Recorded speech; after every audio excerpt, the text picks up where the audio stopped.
Welcome back to Stop Chicago. This is our final webisode of the season in which we've been looking at African American publishing companies that publish books on the history of violence in the city of Chicago. For our final show, we'll be celebrating the 50th anniversary of Alexander Ames' Chicago Black Book Publishers, which closed their doors 10 years ago in 2014. Right now we're at the DePaul Public Library, where some of his most significant books are archived. Alexander Ames' Chicago Black Book Publishers focused on publishing books that informed the public on the African American struggle, from the civil rights movement to the rise of random acts of violence.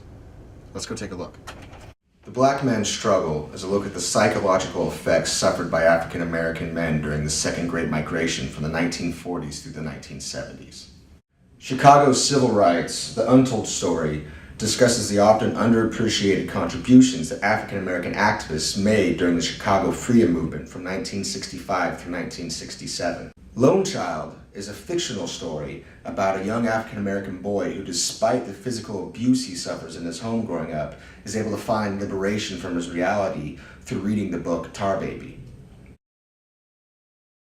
The fourth book here, Stop and Reset, is a book actually written by Ames himself and is dedicated to his son who was murdered in a random act of violence.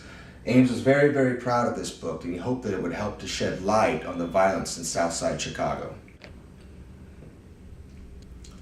The final book we have is Mumbo Jumbo. Now, this is the last book ever published by Alexander Ames' Black Book Publishing Company.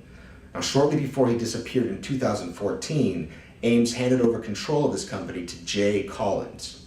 Jay wrote this book shortly after Ames disappeared as an ode to Ames' legacy as one of the great Black Book publishers of Chicago.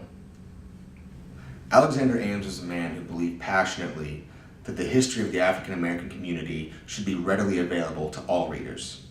He published books that not only exposed the history of violence in Chicago, but also gave light to the rich cultural legacy of the African American community here. Alexander Ames was a man who loved the city he was born and raised in, and his books reflected just that. So thank you all for watching our final webisode of Stop Chicago. And make sure to join us next season when we look at more topics that you suggest about the history of violence in Chicago and how it affects your life today.